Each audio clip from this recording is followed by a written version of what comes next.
ونؤمن به ونتوكل عليه ونعوذ بالله من شرور أنفسنا وسيئات أعمالنا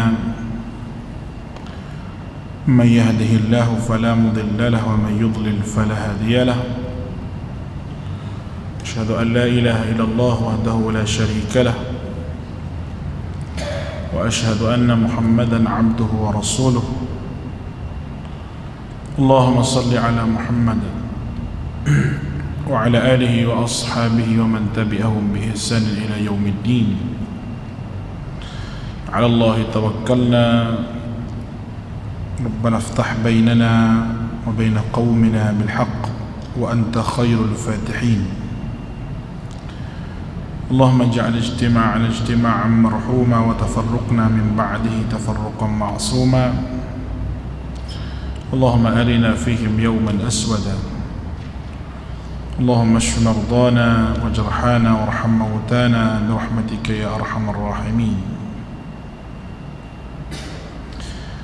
Alhamdulillah, bersyukur kepada Allah Subhanahu wa taala selepas daripada kita tangguh semalam di atas ada kes yang berlaku sahabat kita sakit. Lalu kita doakan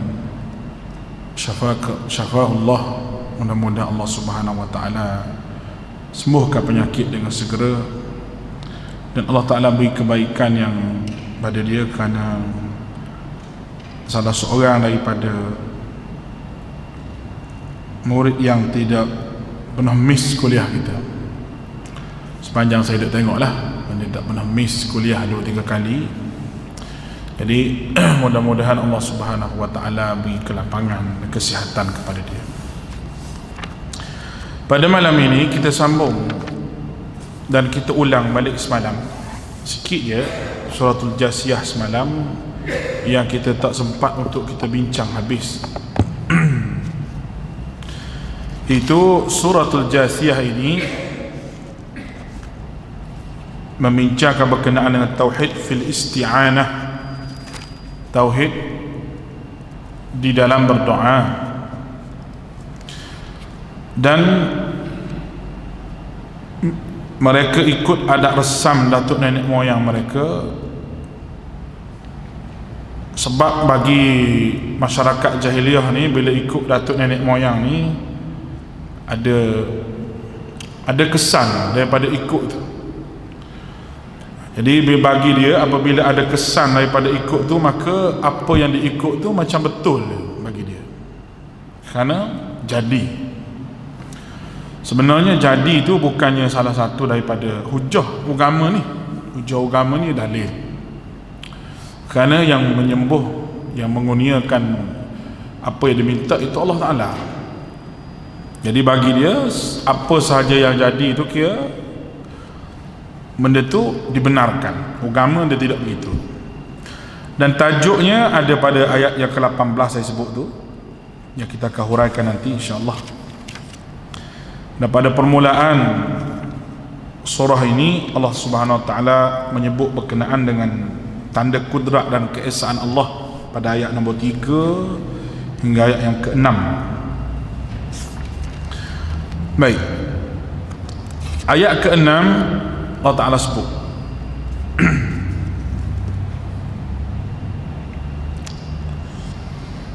daripada ayat nombor 3 tu Allah Ta'ala sebut belakang lil mu'minin liqaumi yuqinun liqaumi ya'qilun.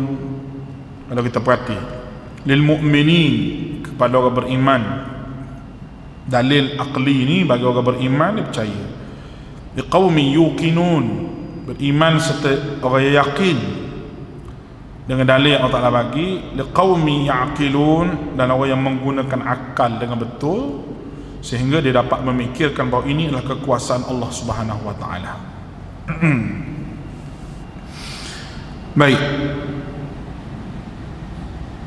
Fikir ni adalah fikir dengan tadabbur, bukannya fikir seorang-seorang ni. Bukan duduk fikir seorang-seorang, tidak. Fikir dengan tadabbur. Bila fikir dengan tadabbur, marilah hadirlah keinsafan dan hadirlah keesaan Allah Ta'ala itu. Ayat nombor 6 pada ni insya-Allah. A'udzu billahi minasy syaithanir rajim. Tilka ayatullahi natluha 'alaika bil haqq.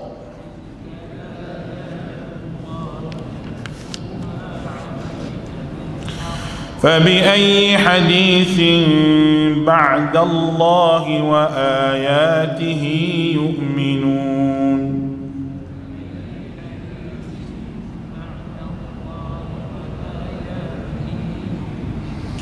ويل لكل أفاك أثيم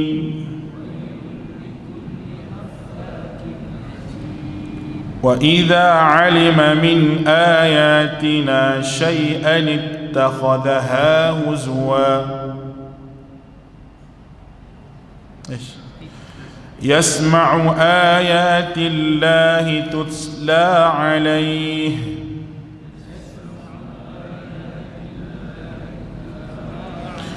ثم يصر مستكبرا كأن لم يسمعها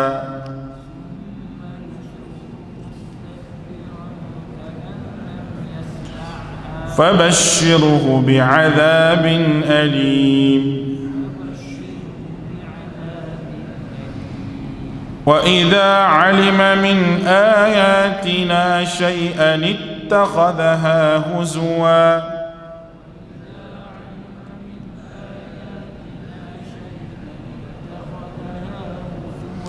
أولئك لهم عذاب مهين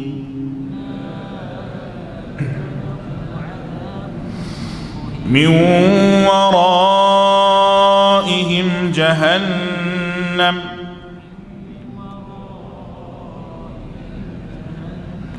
ولا يغني عنهم ما كسبوا شيئا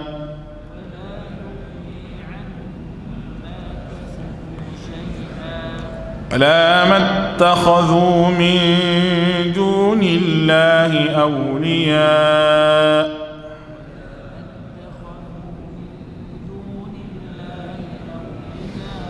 ولهم عذاب عظيم هذا هدى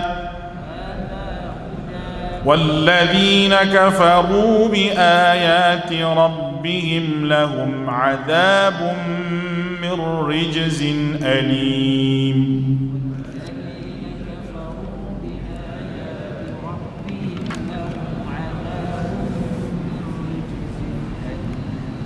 Baik, ayat nombor 6 ini adalah takhwif duniawi, warning atas muka dunia yang Allah Ta'ala bagi. Ayat yang ke-6. Dan penciptaan langit bumi ini faedah bagi orang mukmin. Saya sebut tadi, Allah Ta'ala sebut itulah tanda-tanda kami, ayat-ayat kami yang kami membacakannya kepadamu dengan sebenar. Maka dengan perkataan manakah lagi yang mereka beriman sesudah kalam Allah Ta'ala ini dan keterangan-keterangan daripadanya. Tilka ayatullah, itulah ayat-ayat Allah, itu Al-Quran. Kerana dalam Quran ini ada hujjah dan penjelasan. Natsluha alaika bilhaq, Allah Ta'ala sebut, yang kami bacakan kepadamu dengan sebenar-benarnya, itu kebenaran yang banyak dalam Al-Quran. Maka kenapa tidak beriman dengan Al-Quran dan tidak mahu tunduk ni? Sedangkan ini kalamullah, bukannya ucapan Nabi SAW yang reka sendiri. Kerana Allah Ta'ala itu memiliki kongsi. Allah Ta'ala tidak memiliki orang yang dia kongsi untuk sama-sama, tidak. Tilka ayatullah nasluha alaika bilhaq. Kenapa tidak mahu terima Quran? Sedangkan dia benar. Maka soalan dia, fa bi ayyi hadithin, maka dengan perkataan mana lagi untuk beriman dengan Allah ni? Ayat ni tuan-tuan rahmati oleh Allah Subhanahu wa taala, kalau kita tengoklah, Allah Taala sengaja sebut sebagai bahan bukti kepada orang yang lawan Nabi Muhammad SAW ini, bahawa Quran ni cukup untuk menjadi bukti keesaan Allah Taala. Berarti manusia tak perlu fikir benda lain lagi. Manusia tak perlu fikir benda lain untuk mengesakan Allah Ta'ala kecuali dengan Quran. Tak ada jalan lain untuk manusia mengesakan Allah Ta'ala. Nak takut-takut nak cari jalan lain, nak takut ada jalan lain, tidak ada kecuali dengan Quran yang maha benar. Dan Quran ini ditafsir dengan Nabi, ditafsir dengan hadis. Maka hadis yang sahih itu cukup untuk menunjuk jalan yang benar untuk hidup dalam bersyariat. Macam mana pun manusia ni, kalau dia amal hadis-hadis sahih, betul lah dia ada dalam keadaan betul dalam agama. Maka benda apa lagi yang boleh ajar manusia ni? Tuhan tanya, fa bi ayyi haditsin ba'dallahi wa ayatihi yu'minu. Apa lagi yang boleh ajar manusia ni? Mana lagi yang mereka nak beriman dengan kalam Allah, keterangan-keterangannya, nak beriman? Apa lagi yang Allah Ta'ala nak buat mari? Benda macam mana lagi? Quran yang begitu hebat begini, dari sudut apa sahaja pun, dengan bukti, dengan dalil pun tak mahu beriman. Dan nak beriman dengan apa lagi? Allah. Ataupun kita kata, adakah lagi bukti daripada kitab Allah ni? Adapun kitab yang lain selain daripada Quran ni bukti, hujah untuk kamu buat datang nak lawan Quran, nak lawan Allah Ta'ala ni? Tidak ada. Quran sudah cukup bukti untuk beritahu keesaan Allah Ta'ala. Ayat nombor 7. Ayat nombor 7 ni zajrun ataupun kecaman terhadap orang berdusta dalam perkara akidah. Ia tidak diajar dengan kepada dia oleh Allah Ta'ala. Ancaman kepada orang yang berdusta, membuat fahaman yang berbentuk akidah yang baru, serta sombong daripada kebenaran. Ayat nombor 7, nombor 8, nombor 9 hingga nombor 11. Zajrun yang kedua, iaitu kecaman terhadap orang yang tidak saja berpaling dari Al-Quran, malah mengejek-ngejek Al-Quran ini. Bermakna ayat nombor 7, 8, 1 zajrun. Ayat nombor 11, ayat nombor 9 sampai nombor 11, 2 zajrun. Ingat ke tak zajrun ni apa ni? Tuan ingat ke tak zajrun ni makna apa? Saya sebut zajrun tu maknanya herdikan, teguran keras. Jadi usul kita bagi tu 16 istilah tu, jangan leka lah, ambil letak supaya sebut zajrun tu. Ni zajrun ni, takut sebut zajrun ni fikir macam apa pula zajrun. Jadi paling kurang kita ingat satu herdikan keras daripada Allah. Wailul likulli affakin athim. Kecelakaan yang besar bagi orang yang banyak berdusta lagi banyak berdosa. Berdusta dalam perkataan, berdosa daripada sudut perbuatan. Berdosa dari sudut perbuatan. Affakin, bohong perkataan. Bohong ni bukan bohong menipu main-main ni. Bohong dalam masalah akidah. Hak paling besar lah tu. Bohong masalah-masalah dunia ni dosa juga. Tapi bohong dalam masalah akidah ni dosa besar. Berat nak tanggung. Bohong dalam masalah akidah ni benda yang berat untuk ditanggung. Kerana kalau dia bohong dalam masalah akidah, mesti ada pengikut. Mesti dah ada pengikut. Bila ada pengikut, dia dengan pengikut dia ajar benda yang tak betul pada pengikut dia, bohonglah masalah akidah, dan dia athim lagi berdosa. Kalau bohong dalam masalah dunia, dia panggil benda lain. Dia tak panggil kadzab. Afakin athim ni bohong dalam masalah akidah, dia panggil kadzab. Sebab tu Tuhan sebut innal ladzina kadzabu bi ayatina. Kadzabu, kadzab, bohong dalam masalah akidah. Allah Ta'ala sebut dalam Quran berkata kadzab banyak. Hak ni Tuhan sebut afakin athim, dua benda, bohong dari sudut akidah, athim dan berdosa. Baik.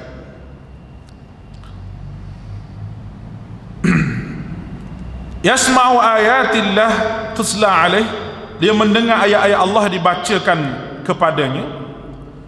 Summa yasurru, kemudian dia tetap menyombongkan diri.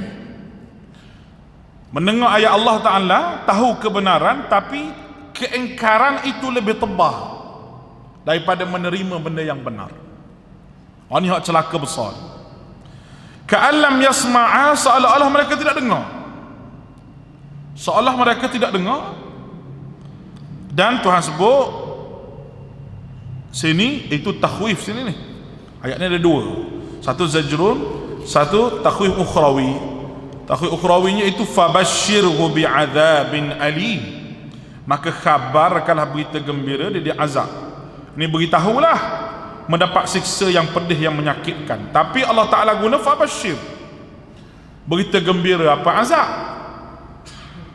Sebab apa Tuhan sebut gitu? Sebab membuat main-main. Mu tahu ayat Allah Ta'ala, mu menyombongkan diri daripada ayat Allah Subhanahu Wa Ta'ala, maka mu telah buat satu ajaran baru, telah buat akidah baru. Kamu rasa tak cukup dengan agama ni, kamu reka dalam urusan agama, benda hak tak sabit daripada agama.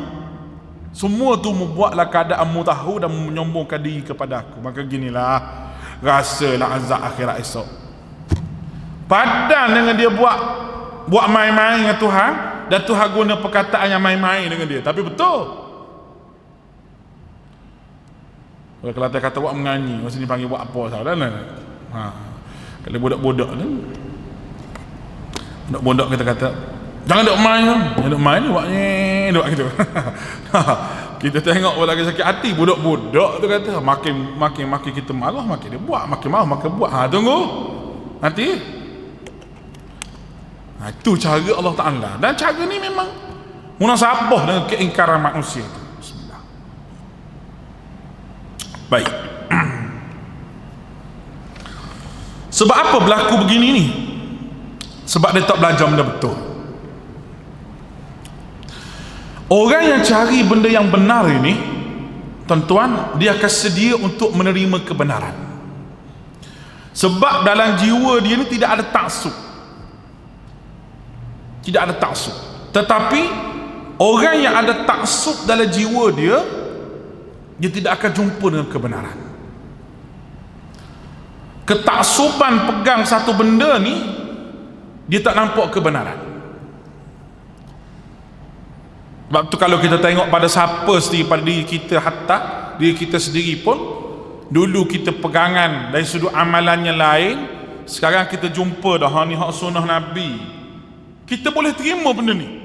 Sebab kita pegang dalam keadaan kita nak cari kebenaran. Tak sama dengan orang pegang dalam keadaan mencari ketaksuban.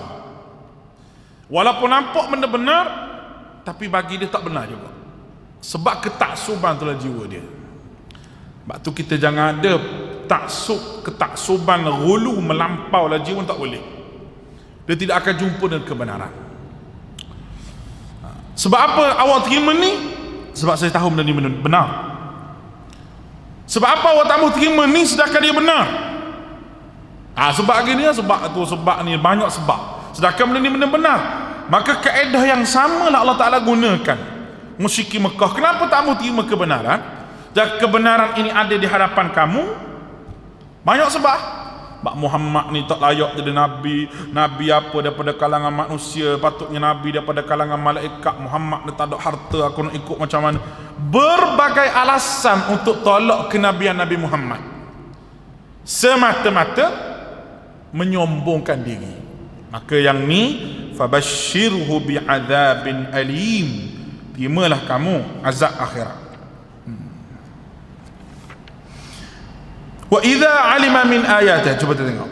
Dan apabila dia mengetahui barang sedikit tentang ayat-ayat kami, maka ayat-ayat itu dijadikan oleh-oleh. Ayat ini mereka hafal sebagai ayat Al-Quran, tapi mereka kufur dengan ejekan-ejekan. Allahu Akbar. Allah Ta'ala ni habis dia sebut. Ya, ini mereka dengar ayat Allah ni, tapi tetap sombong dan takbur.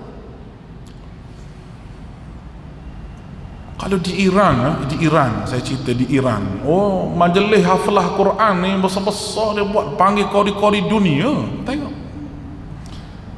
Tapi mereka masih mencaci sahabat, maki sahabat, kata macam-macam ke sahabat, mengkafirkan sahabat. Sebab apa jadi gitu? Kerana ni, kerana tahulah tentang ayat-ayat kami ni, Quran ni memang tak boleh lawan, memang betul, patut beriman. Tapi tak, kita kataha huzwa, diambil, dia guna hawa nafsu dia. Huzwa ni tuan-tuan, dia jadikan ayat Allah Subhanahu wa ta'ala ni, ayat itu sebagai bukti untuk ikut, tapi dia takut kalau ikut ayat Allah, takut apa, takut semua tu. Huzwa ni kerana dia takut nak ikut, sebab dia nak ikut ni adalah benda yang berlawanan dengan hawa nafsu dia. Mana-mana orang pun kalau takut pengaruh dia jatuh ke, takut puyuk nasi dia hilang ke, dia tak sanggup nak tinggal apa yang dia bawa, walaupun dia bawa itu tak betul. Mana-mana orang. Dan ini penyakit jahiliah juga ni, penyakit jahiliah. Iaitu huzwa. Di antara makna huzwa, kalau tengok tafsir Ruhul Ma'ani dan sebagainya, dia takut untuk ikut kehendak Allah kerana takut apa-apa. Ataupun tafsir yang keduanya, dia ambil ayat Allah Ta'ala, betul ayat ni, tapi dia heret ikut kemahuan dia. Orang panggil khata' min istidlal, salah daripada sudut pendalilan, termasuk juga ayat ni. Contoh orang hendak berzikir, menari, bercoget, dia ambil dalil Quran, dia kata saya dalil Quran. Orang yang berdiri ingat pada Allah, berdiri, duduk, menerak, tu ingat pada Allah, dia kata. Kebanyakan orang ni terjebak dengan salah istidlal ni apabila dia terlibat dengan tasawuf yang tidak berdasar kepada Quran dan hadis, ataupun tarekat, ataupun ilmu mengenal diri dan ilmu hakikat yang orang duk ngaji sekarang. Nak kenal diri, ilmu hakikat, hak ni ilmu cukup mengarut. Quran tak erti baca, suruh baca Quran tak erti. Quran tak erti baca, tafsir malah mengaji, hadis malah mengaji. Tiba-tiba ikut tok guru hak tak pernah mengaji tafsir Quran. Ini ilmu hakikat betul ni, dia kata ilmu hakikat betul ni. Oh, boleh ilmu hakikat tu dia ambil merata, bawa merata. Ilmu hakikat ni, hakikat diri, nak jadi wali Allah Ta'ala, maka berlakulah kepincangan, kesesatan dalam dia mencari ilmu untuk mengenal Allah Ta'ala. Banyak berlaku. Last sekali jadi agama yang baru bagi dia. Jadi Allah Ta'ala sebut ayat ni terang-terang. Orang yang mengajar tu ambil ayat Quran, hurai ikut selera dia, tidak ikut selera Quran, ikut selera dia. Dan penyakit begini ni pernah berlaku di kalangan orang Yahudi. InsyaAllah kita akan cerita pada bulan depan, itu pada tafsir surah Baqarah. Tak mau cerita sekarang ni, takut basi cerita tu. Bagaimana keadaan dia. Teruk tuan-tuan. Sanggup jual ayat Allah Ta'ala ni untuk dunia sedikit.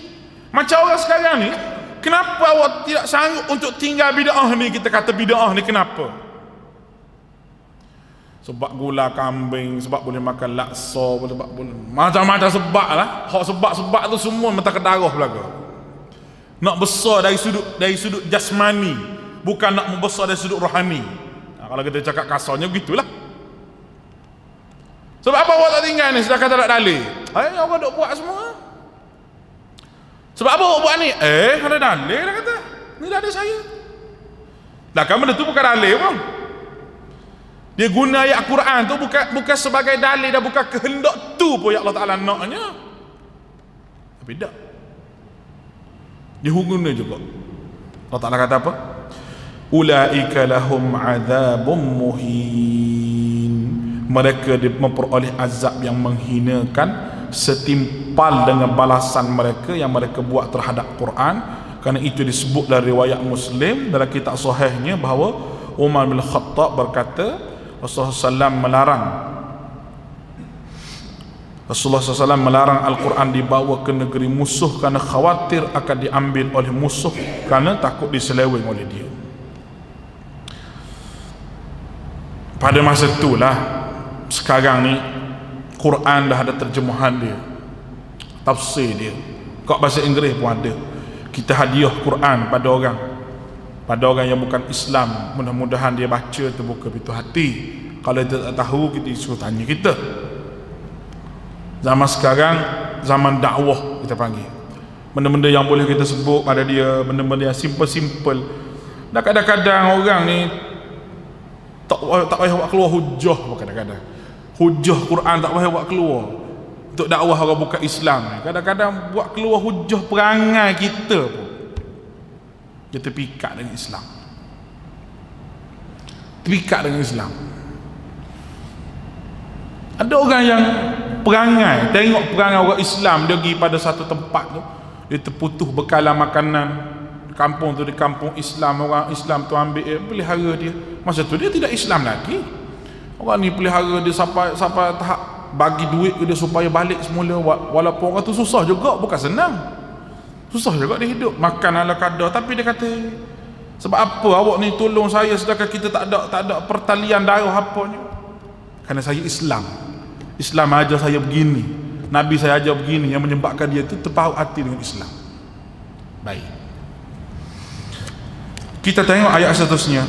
Ayat ke-10, neraka Jahannam tunggu mereka.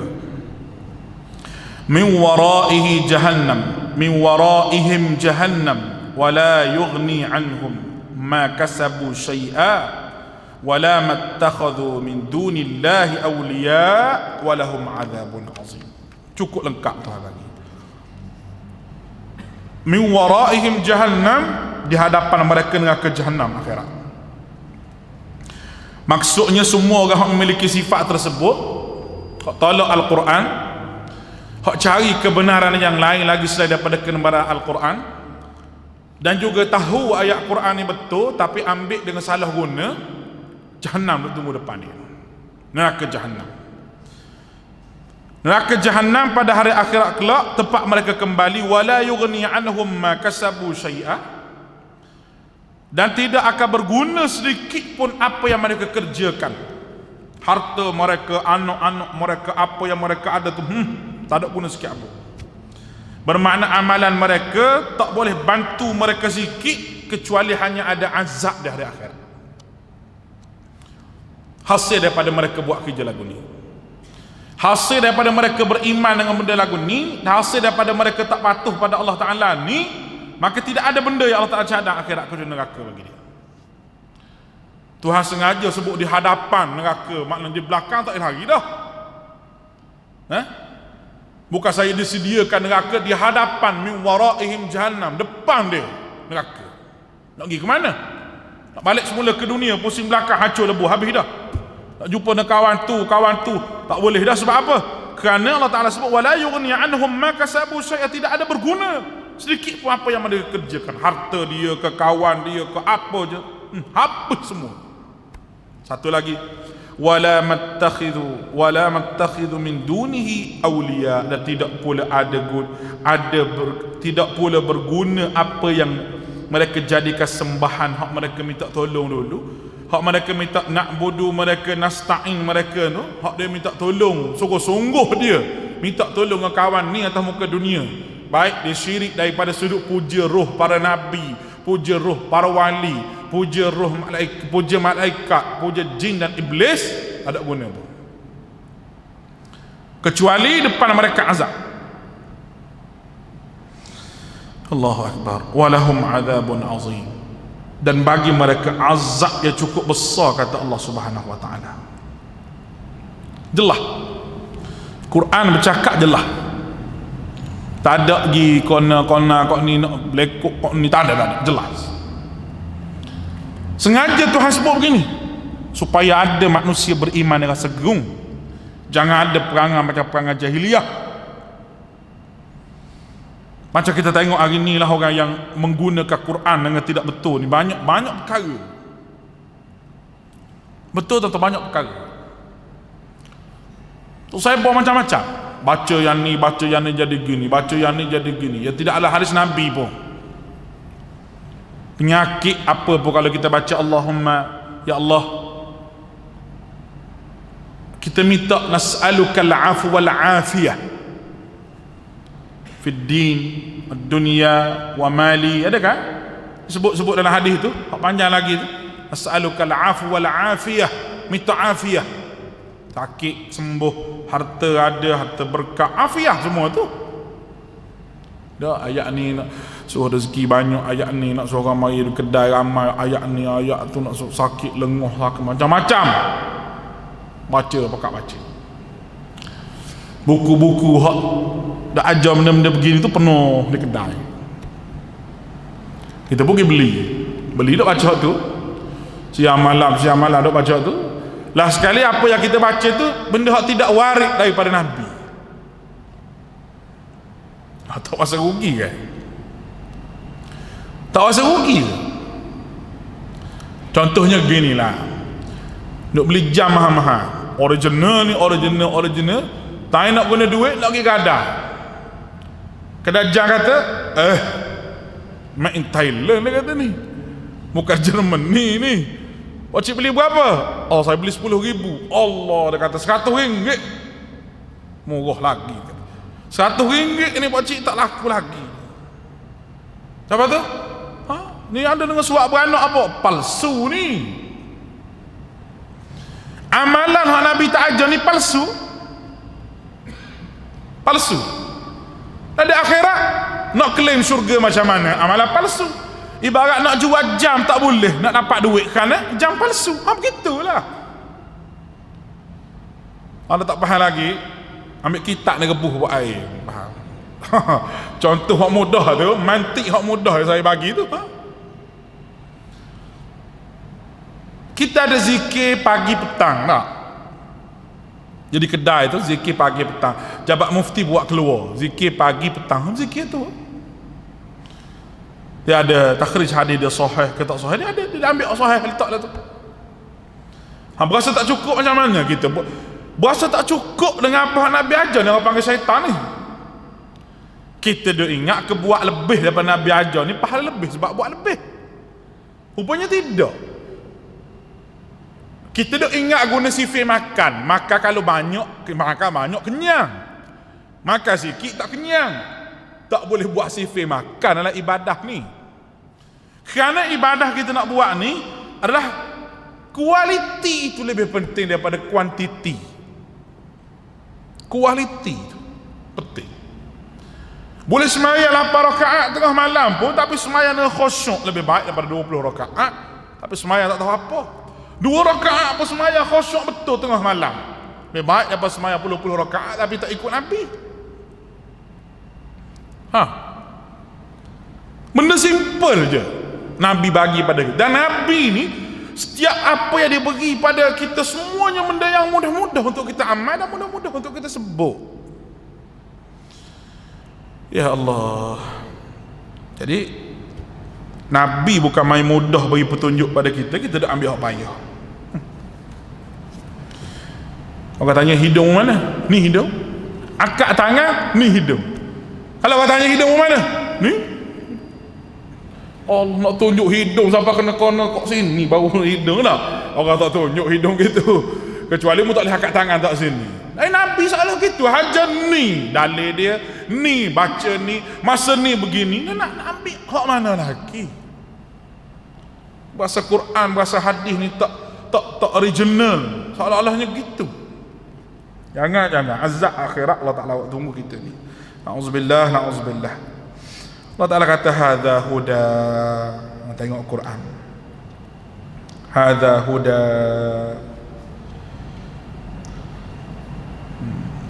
Dalam tafsir Jalalain dia kata ai hadzal Quran.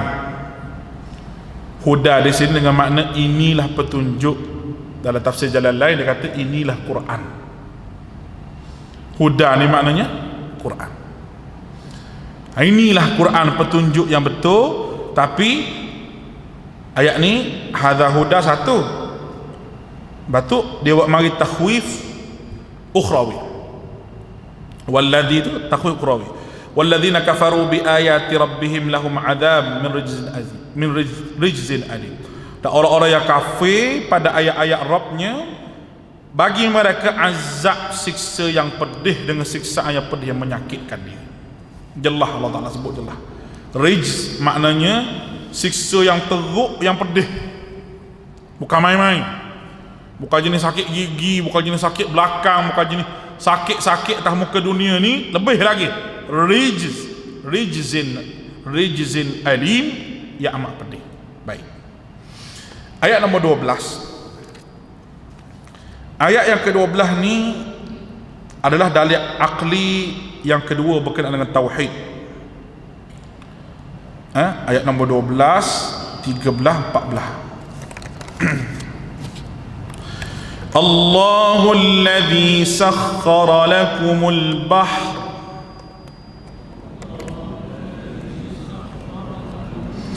litajriya al-fulku fihi bi'amrihi wa litabtaghu min fadlihi wa la'allakum tashkurun. وسخر لكم ما في السماوات وما في الأرض جميعا منه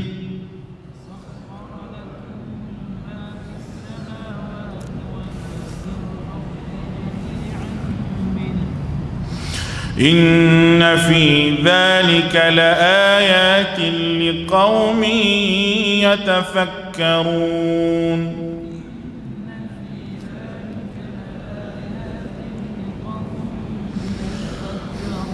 قل للذين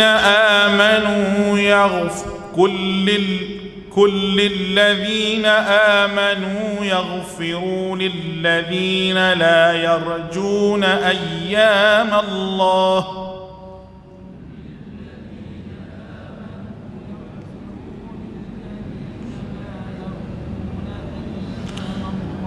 ليجزي قوما بما كانوا يكسبون.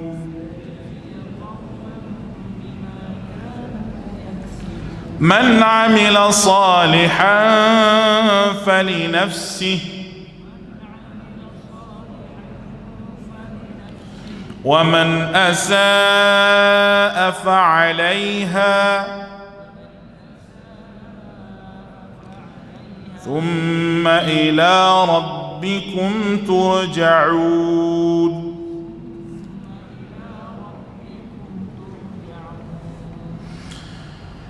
Baik, Allah menundukkan lautan untukmu supaya kapal-kapal berlayar padanya dengan seizinnya, supaya kamu dapat cari kurniaan Allah, dan mudah-mudahan kamu bersyukur. Dan Dia yang menundukkan untukmu apa yang ada di langit dan apa yang ada di bumi semuanya sebagai rahmat, yakni sebagai rahmat daripadanya, yakni Allah, sesungguhnya pada yang demikian itu benar-benar terdapat tanda-tanda kekuasaan liqaumi yatafakkarun, bagi kaum yang berfikir. Tadi supaya kamu bersyukur, ini bagi kaum yang berfikir. Baik. Ayat nombor 12 ni Allah panggil dalil akli. Allah Ta'ala mudahkan kapal bagi kamu, dan Allah Ta'ala mudahkan lautan itu sendiri untuk kamu. Allah Ta'ala menundukkan laut, boleh menyelam, tangkap ikan dalam laut. Dan kapal ini benda penting, dan orang guna kapal ni sampai bila-bila. Walaupun ada teknologi kapal terbang boleh angkut barang, tapi ada benda yang kapal terbang tak boleh angkut, dia terpaksa buat dengan kapal. Besar kapal ni. Zaman dulu orang belayar tengah laut, belayar angin. Kita baca dah dulu lah dalam surah sebelum daripada ni nak. Kalau tak ada angin nak belayar macam mana? Angin tu Allah Ta'ala buat, kirim angin pula, angin yang menyebabkan kapal tu bergerak sebab dia pakai layar. Kalau angin mari tak tahu mana arah, kiri pun mari, kanan pun mari, tenggelam kapal tu. Laut tu sendiri ada arus dia. Allah Ta'ala pelihara arus laut ni. Sekejap ke menghala ke hulu, sekejap menghala ke hilir. Bila air pasang ni masuk sini, bila air surut hak ni masuk sini. Semua aturan itu Allah Ta'ala nak pelihara manusia supaya manusia tahu betapa hebatnya Allah, betapa besarnya Allah Subhanahu wa Ta'ala. Dan Allah Ta'ala memerintahkan laut untuk menampung kapal tu. Allahu Akbar. Cerita kapal ni zaman Nabi Nuh lagi. Sampai ke zaman Nabi Muhammad tak pernah naik kapal pun, tapi duk cerita lagi hak kapal. Sebab memang kegunaan zaman mana-mana pun orang guna kapal tengah laut. Kerana hasil laut ni banyak benda yang manusia boleh korek. Manusia nak pergi berenam gitu mana boleh, kena ada alat.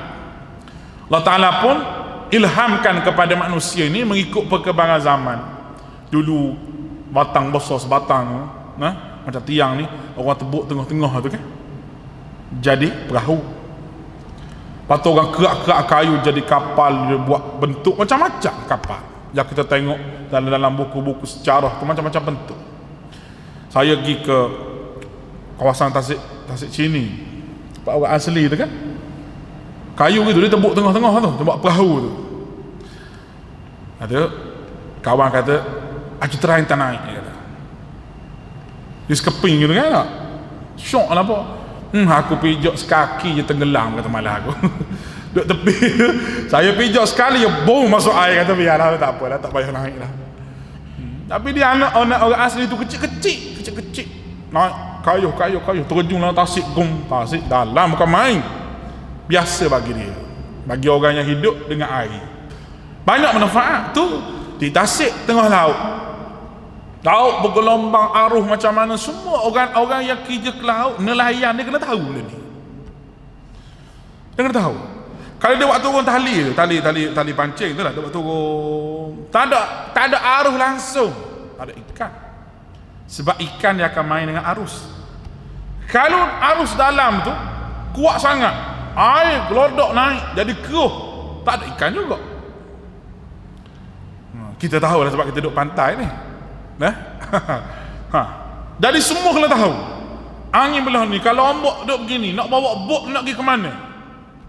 Semua ni Allah Ta'ala bagi laut ni mentampung kapal-kapal. Litabtaru min fadlih, supaya kamu dapat mencari sebahagian kurniaan melalui perdagangan antara pulau-pulau, antara laut, antara negara naik ni. Wala'allakum tashkurun, mudah tersebut supaya mau bersyukur. Bersyukur. Kalau aku buat laut tu hari-hari bergelora nak pergi tangkap ikan macam mana? Laut dia kalau Tuhan buat bergelora hari-hari, tak sampai barang pada kita ni. Orang duk meniaga barang Cina jangan duk harap sampai. Tak sampai. Bapak mari dengan kontainer. Nak mari dengan kontainer nak muat kapal terbang, Ada kapal terbang yang boleh muat kontena, ada yang tak boleh. Kos kapal terbang mahal tuan-tuan. Minyak dia sekali naik berapa? Orang duk buat kapal terbang yang besar tu, yang buka dia punya depan dia tu dah, nak masuk kontena dalam tu, berapa biji sangat boleh muat. Kos mahal. Tapi di laut kos pakai minyak diesel. Minyak diesel kadang-kadang pakai petrol. Minyak berapa sangat?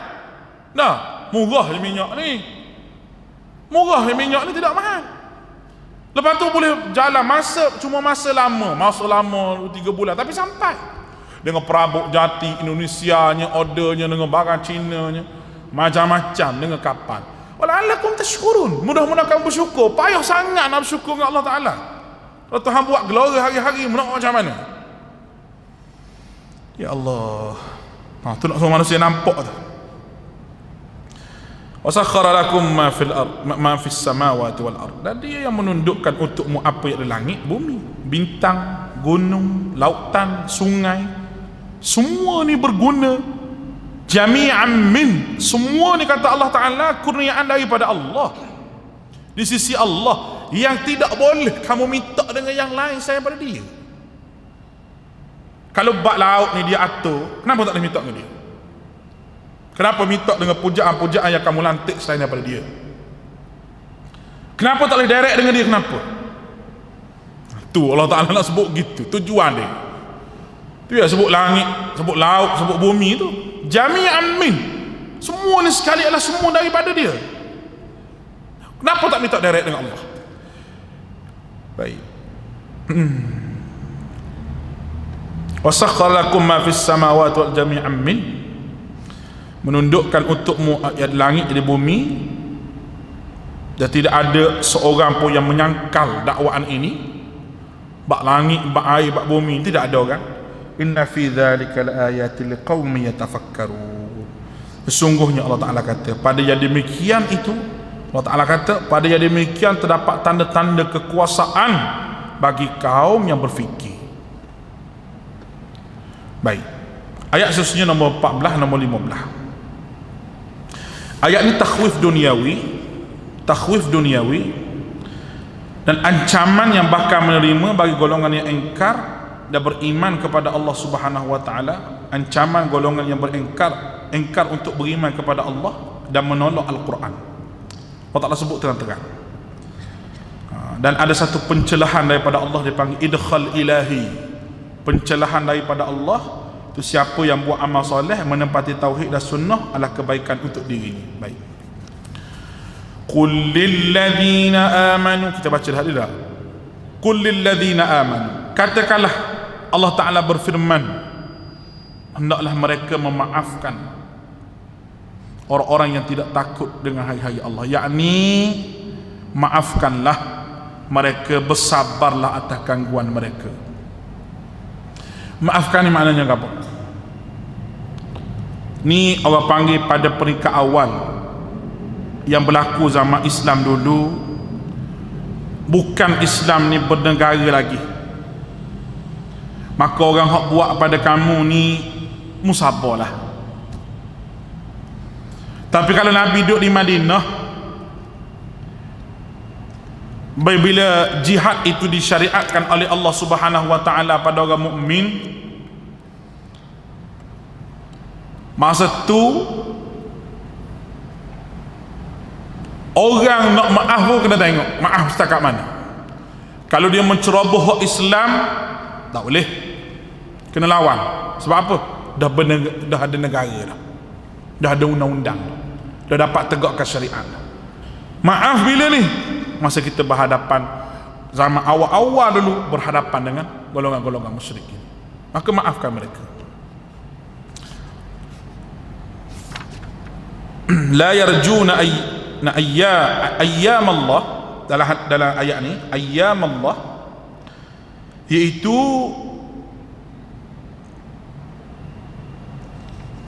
Allah Ta'ala tetapkan hukuman sebelum daripada Nabi Muhammad sallallahu alaihi wasallam di atas muka dunia, sebagaimana kaum Ad, kaum Samud, kaum Nabi Nuh dan kaum-kaum termasuklah Fir'aun, Namrud, semua tu Ayyam Allah makna hari-hari yang Allah Ta'ala tetap untuk diterima azab di atas muka dunia.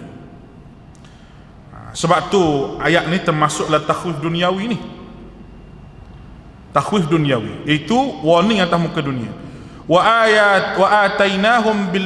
atainahum bayyinatin min amri, dan kami berikan pada mereka keterangan-keterangan yang jelas, yakni hujah, dalil yang qat'i pada mereka, bukan main-main. Pak mari azab pun bukan main-main, jelas. Setelah dia beri keterangan, bukan azab dulu baru mari keterangan. Inna rabbaka, sungguhnya Tuhan kamu wahai Muhammad, yaqdi bainahum yaumal qiyamah, akan memutuskan antara mereka pada hari kiamat terhadap apa yang mereka selalu selisih. Mana Allah Ta'ala akan putuskan hukuman yang adil. Bergaduh dua ni, mesti berkelahi orang beriman dengan orang tak beriman ni. Dan berkelahi ni sampai tahap berperang lah. Jadi nak putuskan atas muka dunia ni, ada yang orang beriman kena seksa mati begitu je. Ada kemenangan kadang-kadang berpihak pada orang beriman. Maka keputusan yang manusia tak boleh lari akhirat. Akhirat manusia tak boleh lari. Akhirat pasti manusia yaqdi yaumal qiyamah fima kanu fihi yakhtalifun. Allah Ta'ala akan balas. Allah Ta'ala akan hukum dengan hukum yang tetap di atas apa yang mereka khilafkan. Allahu Akbar. Dan Allah Ta'ala sebut wallahu waliyul muttaqin.